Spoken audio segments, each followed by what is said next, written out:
Hello, welcome, or welcome back to Heretic Owl Tarot. Clearly, we're doing something a little bit different. This has been something that's been working its way through me for the last couple months, and I feel like I kind of finally have the energy to put it out there. Forgive me if you can hear me breathing kind of hard. I'm nervous. That's also been part of the process, getting over the fear, because new shit, right? Scary. And I don't really think that there's anything else kind of out there like this, which is the heretic in me. So before I kind of get ahead of myself, clearly we are talking about human design. Maybe that wasn't clear, but okay. We're talking about human design. And specifically for the purpose of these readings, we are going to be talking about your human design profile. Now, this may be the first time that you're hearing about human design, maybe not. I mean, you can be kind of diving into it too. I have been doing a deep dive into it. And what made me take that dive is my profile. I'm a 5/1, which is a heretic investigator, which is also where part of my name comes from, the name of this channel and the name of my business. So, reading about my profile, I mean, literal tears were were coming out of my eyes, because it was the first time and probably ever in my life that I had actually felt seen and understood, and I didn't feel inherently flawed, and I didn't feel crazy, for having the experiences that I had had. So from there, and with the 5/1 profile, it is very hard to be seen. So again, just feeling that recognition, hell yeah. I was like, give me everything. I need to know absolutely everything. And I don't, I'm not an authority on this. I'm not claiming to be, I am claiming to be a heretic and bringing more information. I do still have an intention of doing the Zodiac sign readings, but this is just a different way for you to get information regarding your situation. And that's what my intention is. Because also the one line in my profile loves investigation and just kind of having that information. That's not everybody, of course, but like I said, it's something different outside of your sun, moon, and rising sign. So, the readings are going to be the same. I mean, we'll get to, of course, the good stuff, but I just kind of want to set my intentions here and what you can expect. Really, the only thing that's changing is, like I said, we're not going to go by a Zodiac. We're going to go by human design profile. At the beginning of each profile reading, I do have an intention of reading some new information. Like clearly, like I have the definitive book of human design here, which comes from the School of Human Design, which I did not attend, but I bought the book. And I think it's, of course, just starting at the source, right? Or not. Okay. And then, I have a few other books. There's a few other blogs, and things. So, I do intend to just kind of give a bit more information on each profile every time I put these readings out. And then from there, we're just going to go into like the regular tarot reading. So that part is going to stay the same. Now, if you know your profile, you can just skip ahead because you would be here because this is your profile. But if you don't know your profile yet, I'll link the website below. I use Joven Archive because, again, you know, it's kind of coming from the original. There are plenty of options when it comes to getting your human design. So, I mean, you can just Google human design chart and pick one. Of course, I mean, pick one that's free. I think for the most part they are, most of them, all of them. So you'll need the same information you need for your natal chart.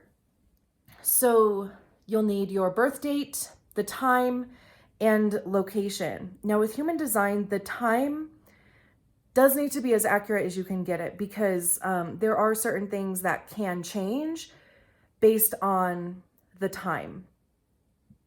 So again, you would want to try to get that as accurate as you can. If you don't know the exact time, maybe you know that you were born sometime in the morning, maybe you know that you were born sometime in the afternoon or evening or overnight. You know, I mean, you can kind of use a general time that correlates to the time of day. Like morning, you can use 6 or 8 o'clock, afternoon, noon or 2 o'clock, evening, 6 or 8 o'clock, overnight, you know, I don't know, 1 or 3 o'clock. And if you don't really know that, like I have a friend who has no clue, like the time isn't even on her birth certificate, but she has always had this feeling that she was born in the morning and has just kind of rolled with that. So, you know, but you'll put in your information and you'll see your body graph. This one is mine. Aw. Now, your body graph is going to be unique to you. I don't think that it's impossible, but I think it's incredibly rare for somebody else to have your same exact design. There might be similarities, but as far as it being exact, that's pretty rare. Like my cousin and I have the same centers defined, which means that those centers are colored in. And we have some of the same channels and gates, which are those red or black areas between the centers, but it's not exactly the same. But there's a lot of similarities between us, but of course there's a lot of differences. So you'll see on the right or the left side, there's those numbers in red, that's the design side. And on the left, there's the numbers in black, which is your personality. And those numbers are the correlating gates, which again are the red and black lines between the centers. And the centers are those areas that are either colored in, there's 9 of them. They're either colored in or defined, or they are white or undefined. You can have all of them colored in, you could have none of them colored in, and you can have any combination of that in between. So it depending on how your screen looks, you might have to scroll down a little bit, or it might be to the right, but you'll see that there's listed a type, which would be either a manifestor, a generator, a manifesting generator, a projector, or a reflector. You'll see definition, you'll see strategy, you'll see your profile, your inner authority, your not self theme, and your incarnation cross. Now, we are focusing on your profile. Some would say, and I would of course agree with them, that one of the more important aspects of human design is understanding your type, your strategy, and authority, because that is how it is best for you to operate in the world or navigate life in the best way suited for your personal design. So, I mean, you can just Google or jump on YouTube and type in manifestor type, or just manifestor human design, you know, whatever your type is, manifesting generator, you know, whatever your type is, just type that information. I mean, there's so much good information. Of course, you can buy books if that's what you're into. However, I will leave that more to you for the time being. And like I said, we are going to focus on your profile. And before we get into the readings, and actually before I even skip too far ahead, there are 12 profiles.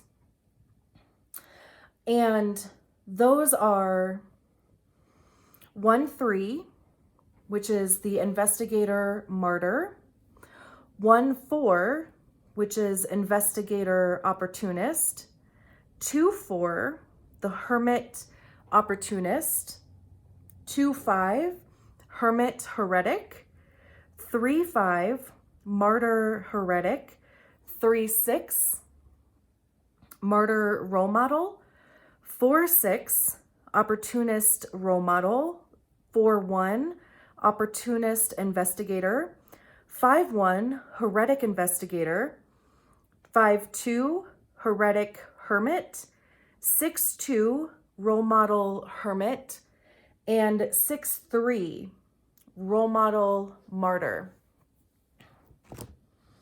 So again, you'll find that there once you pull up your chart. And if you are new to human design, I just, because some people are like, what the hell? What is that? And again, I think that,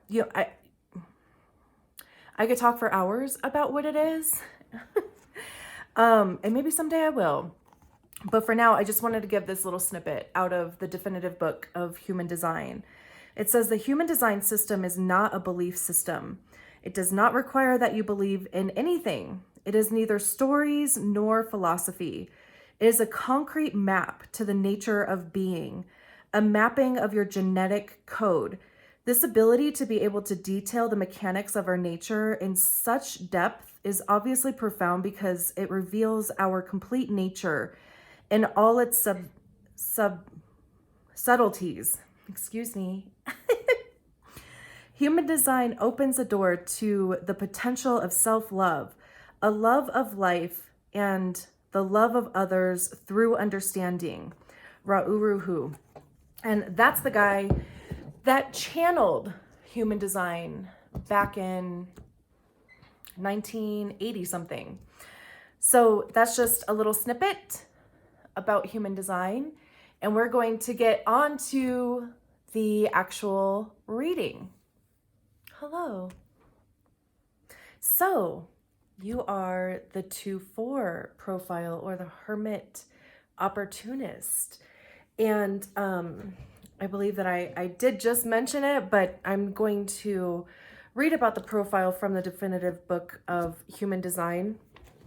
I'm not going to read the full thing because it is 2 pages long. So I don't know. I don't really think that you probably want to listen to me talk, or read, I should say, because I am going to talk longer, but you may not want to listen to me read all 2 pages.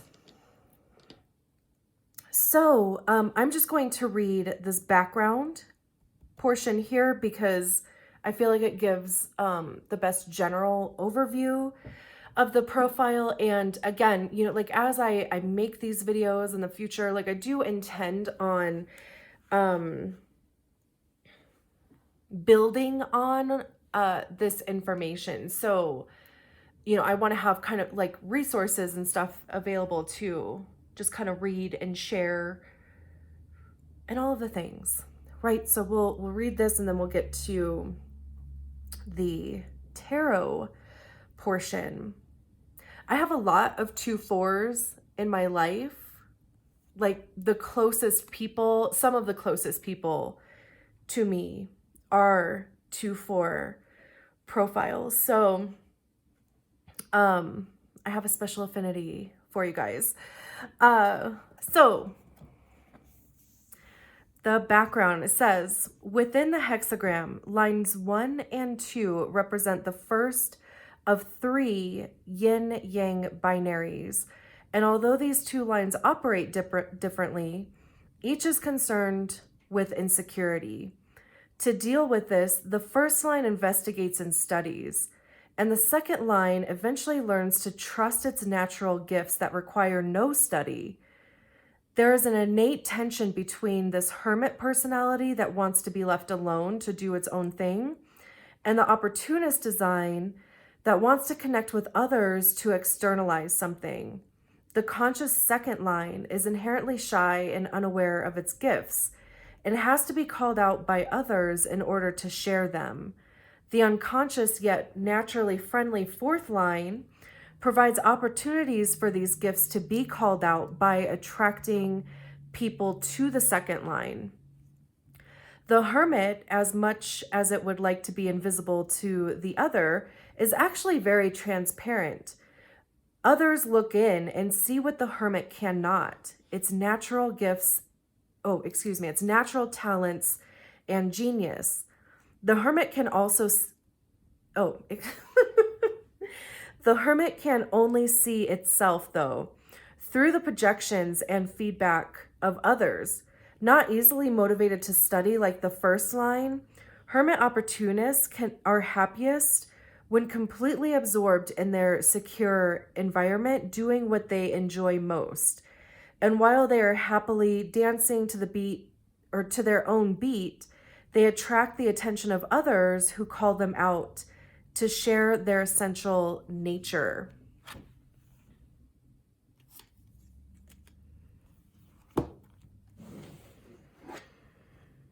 Does that sound like you? So, what I've learned about the 2/4s in my life is there is this inherent need to have alone time, because that is the nature of a hermit, right? But also,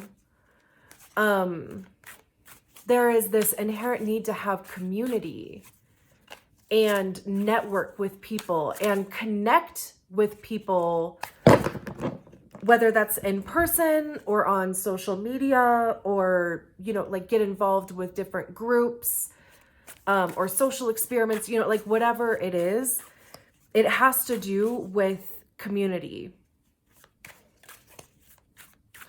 So, you go out there, you interact with your network, you interact with your community, and then you kind of like retreat to your cave and, kind of allow, those experiences to either kind of sink in or even just, kind of like rejuvenate in your little cave. Or it's, kind of going back, like it was saying about kind of getting lost in those things that make you happy, that, those kind of natural abilities that come to you. Because with the second line, there is this like natural aptitude, like there is something that, just kind of fires you up, that you are just kind of naturally good at.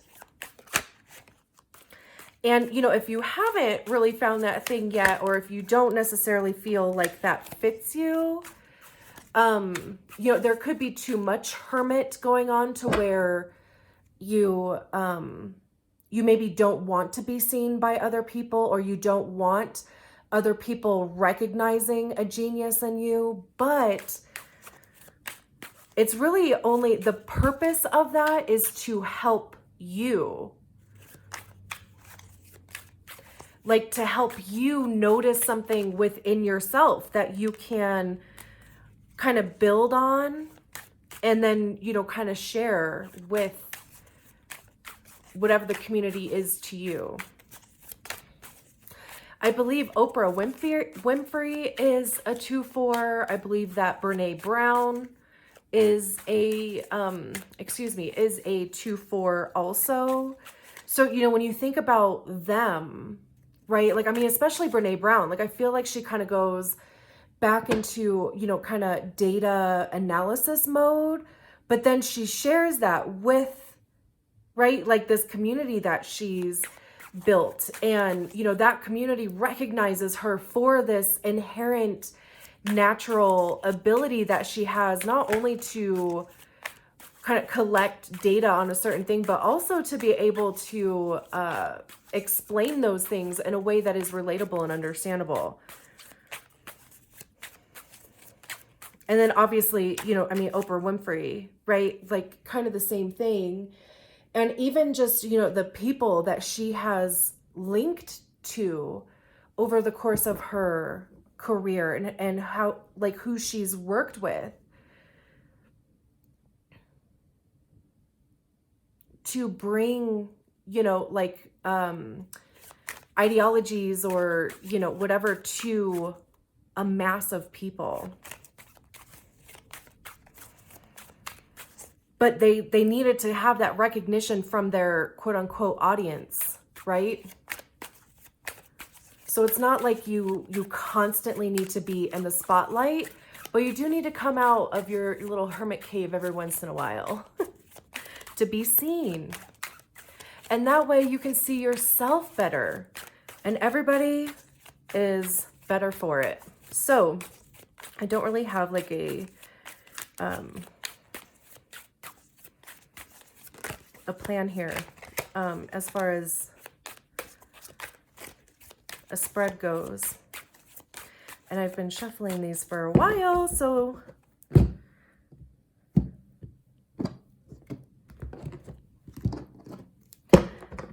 it's also kind of interesting because I feel a little bit more at ease doing this reading for you guys, because I don't, like, you know, there is such a welcoming kind of feel to the 2-4. And I don't know, like I said, like I just feel less nervous than like I have with the other two videos, because I am nervous. Can you tell? We have the Empress, Root of Stones, 9 of Wands, Root of Cups, the Hierophant, and the 4 of Cups. And then the 2 of Thunder at the bottom of the deck. You know, these readings have all been so effing cool, which I am so grateful for, because for me, it's just, you know, like reaffirming. But, and especially just, you know, since this is kind of the beginning of this journey for me too, and especially, you know, kind of offering this in the way that I am offering it. I mean, it may be new for you. It may not be new for you, but it's been so cool how the message that comes out is so tied to, you know, the profile that we're talking about.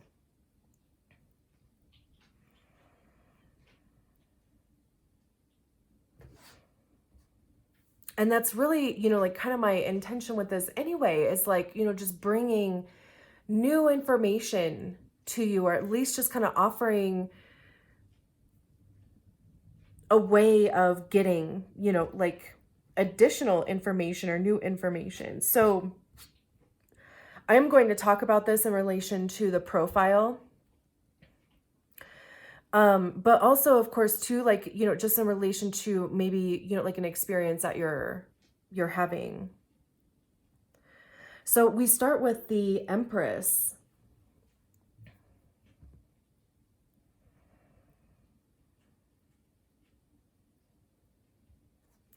And, you know, the Empress talks about opportunity. Speaking of that opportunist line in your profile. You know, I mean, it talks about like birthing opportunity into existence. You know, it talks about having an abundance of the things that you need. It's the Divine Feminine card also. So it's kind of, you know, like those feminine attributes of being in the flow and intuition. And again, like, I mean, even fertility. And that could be in the literal sense of fertility, but that could also just be like, you know, fertility as far as like life goes, right?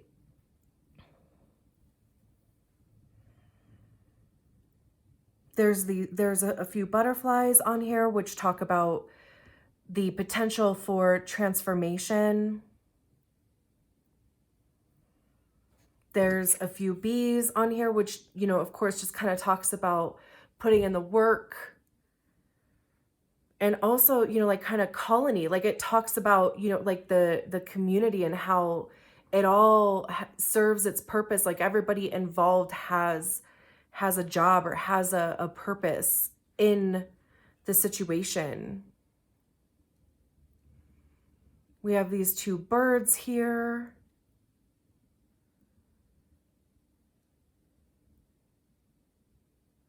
And then, you know, the deer that would represent the Empress, like, you know, kind of that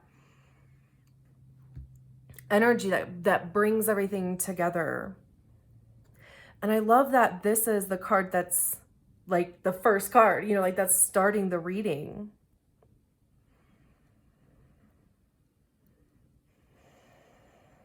And then we have the Root of Cups below that, or the Knight of Cups.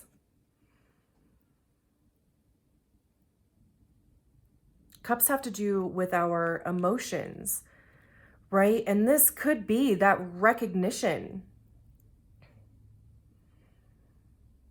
that hermit line needs. Because the Knight of Cups, you know, the knights are messengers. So generally, like in the traditional depiction of the Knight of Cups, the knight is offering his cup to whoever. So, you know, I mean, that could be a commitment, that could be some sort of offer to you, or it could be recognizing you as being this Empress. And this Empress can be whatever that talent and genius, that kind of natural aptitude thing that that second line has.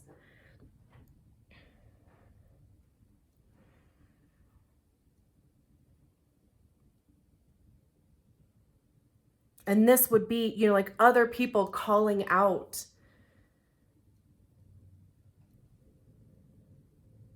those talents and genius that they see in you, so that you can recognize them for being what they are also. And if it is something that you connect with, then it's something that you can explore further and, you know, kind of continue to develop.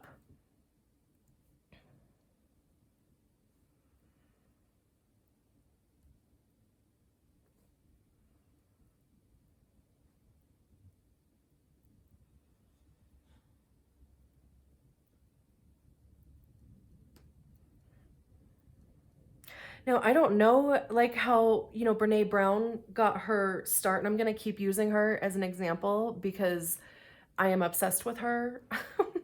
But also she's been such a pillar of change for me, just by, you know, like reading and, you know, like watching her talks. But I don't know exactly kind of where she started, but I believe that it was the TED Talk that she gave that propelled her forward. So, you know, here she was like doing this research on shame and vulnerability. Somebody recognized that and invited her to do this TED Talk, and she was like, oh gosh, you know, I don't think, no, I don't, you know, no. But she did it. And what, like TED Talks are only like 15-ish minutes or so, like they're really not that long. And it blew up. Like, I mean, that TED Talk has millions of views. And after that, I mean, it just propelled her forward. Like, you know, she has what, like 3 or 4 books out now, and they're all amazing. she's had a couple specials, you know, like, so, you know, but that's the thing, like here, you know, here she was like kind of in that Empress energy, just doing the thing that she enjoyed. Like she was enjoying researching and compiling data on shame and vulnerability. Somebody recognized that and called her out and was like, hey, come do this TED Talk. And then boom, Bob's your uncle, or whatever that, however that saying goes. And I'm not necessarily saying like, I mean, if you don't want to be on a Brene Brown, I'm not saying that, you know, like that's everybody's journey by any means, but she's just, you know, somebody who a lot of people would know. So that's why I'm using her as an example. I mean, it could be, you know, like if you write poetry, or if you make jewelry, if you know, it could be whatever, you know, it could be like graphic design, right? Like whatever it is. But you do, you know, if you're kind of in this energy of, you know, like hiding out a bit too much, like being too hermity, then you might just kind of feel a little bit like stuck or lost, because again, like, you know, you do need the recognition from your community and your network to really kind of see yourself too. And there's nothing wrong with that. So then we have the Root of Stones, or the Knight of Pentacles. And again, with the Knight, right? So this is like you have already like kind of stepped into the energy. And here's this bee again also. And dandelion. But with the Knight of Pentacles, you know, it talks about, with Pentacles, it talks about work. Like, you know, what are we spending our time doing? What are we committing our energy and our time to developing and fostering? It's, you know, the little worker bee. But again, like even the bee, right? So the bee is going to go from this dandelion to another dandelion, and it's going to take pollen with it. And it's going to fertilize other plants and stuff, right? So that's so cool. Like just again, like how it just kind of like there's this domino effect that happens like when you are focused on that thing that you love, and that again, that, you know, just kind of fires you up. But also the thing that, you know, like others have, you know, like you're being recognized for.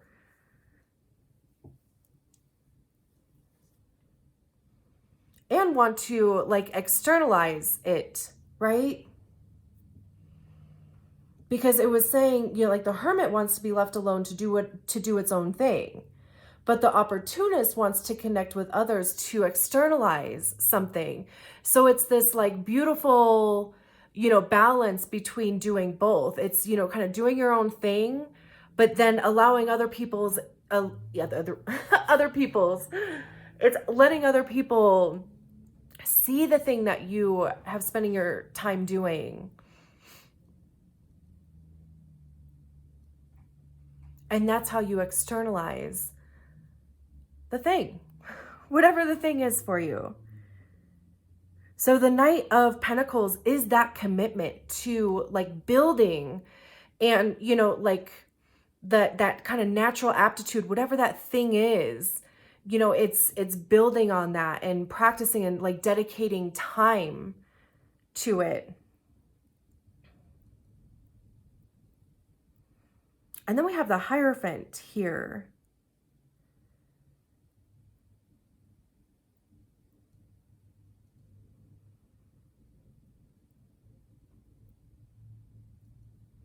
It's also interesting that both of these cards are Venus cards, I believe.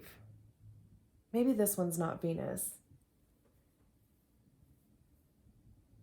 Hierophant, I'm pretty sure that it is. But the Hierophant talks about education and learning. It also talks about kind of more of like a traditional path to learning something, or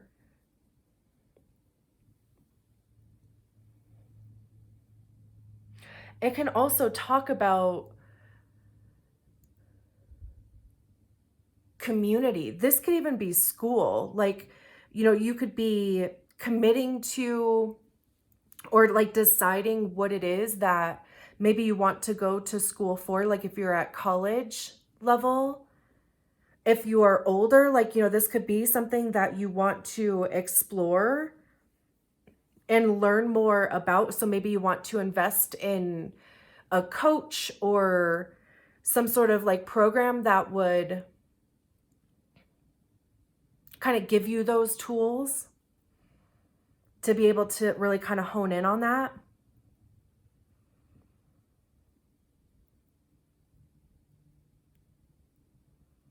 This could even just be like, your tribe. Like, this could be like like-minded people.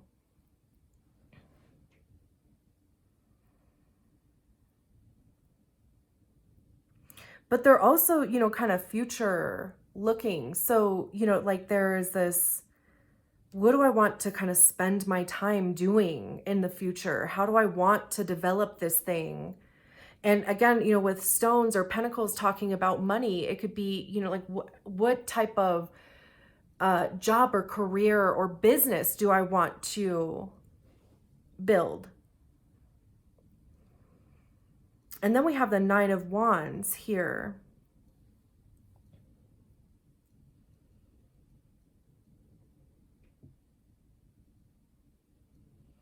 And the Nine of Wands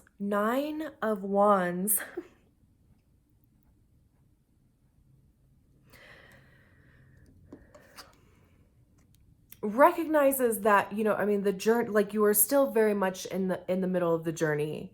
Like there's still definitely, like a distance to go. And maybe, like you have just been feeling a little stuck or depleted almost, because the traditional depiction of the Nine of Wands is like this figure that they look a little beat up, but they're still standing. So, it talks about all of the experiences and lessons and everything that you've gained through the journey of the wands. And, it talks about kind of giving yourself a little bit of a break, like take a breath, but also recognize that, there is still work to be done, or there is still, like a little bit of the journey to go in order to get where you're going. This could even be some sort of like resistance also.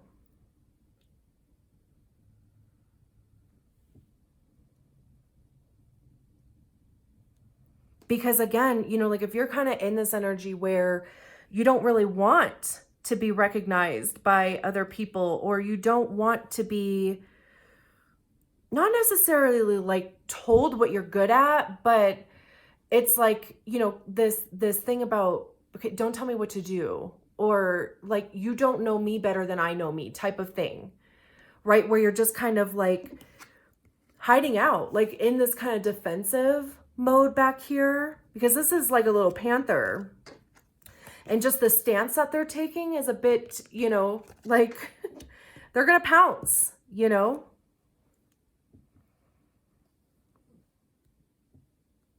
And if you are in that energy, that is very much like kind of what they call the not self. And that would be keeping you stuck or in this feeling of stagnation. Because, it's not like giving up your power to be recognized by other people. It's really almost, kind of standing in your own power to be recognized by other people for what you do well. And especially if it is something that you are fired up about, or that you do have an interest in. And if other people are like, oh, hell yeah, I could totally see you doing that. Like, you're amazing at whatever the thing is. That should feel good, right? Like, that's kind of validating. And you're like, hell yeah. you're right. So I'm going to continue to learn about the thing, or I'm going to continue to kind of develop and dedicate the time to that, to developing that skill. And then we have this Four of Cups here, which is like, I mean, it literally kind of has the hermit feel to it, because they're kind of like sitting in this little cave, not wanting to look at these Four Cups here. You know, the Four of Cups talks a little bit about like disappointment. Like, you know, there are these Four Cups here, but this figure is like, I don't really want like what's in these Four Cups. Or I'm not liking kind of what's been offered to me. And that's, you know, this root of cups, who would be offering a cup.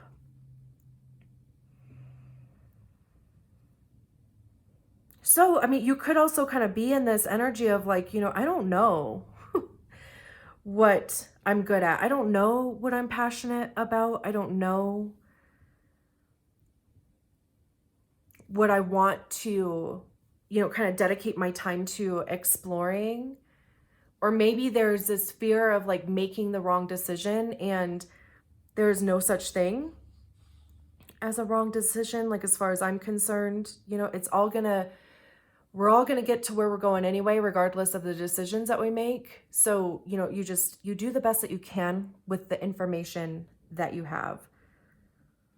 So don't worry about, you know, as much as as comforting as that can be, don't worry about making a wrong decision. There's no such thing.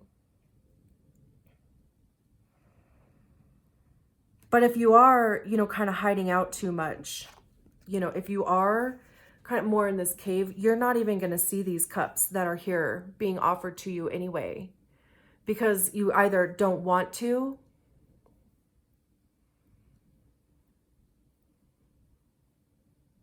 or again, you know, kind of being in this like, don't tell me what to do type of thing, and nobody's telling you what to do. And if they are, that's no bueno. But, you know, just kind of recognizing you for your gifts and for your talents, that's a good thing. We want that. And then we have the Two of Thunder, or the Two of Swords at the bottom of the deck.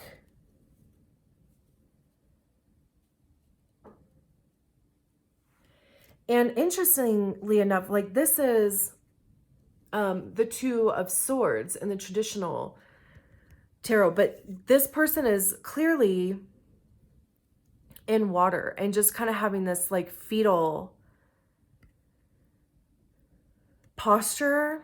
And this to me has this feeling of really, you know, kind of connecting to yourself, realizing that you're not giving any power away, and you are very much in control of everything.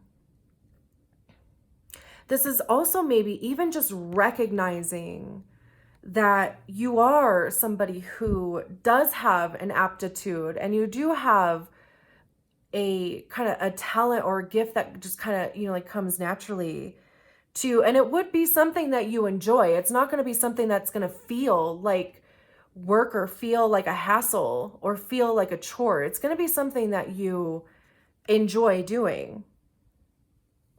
And then we even have the Hanged Man and the Star.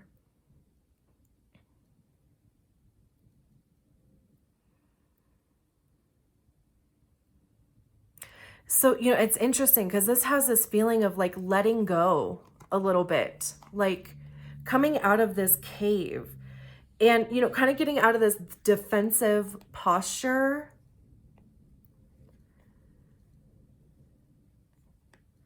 And really allowing yourself to be seen.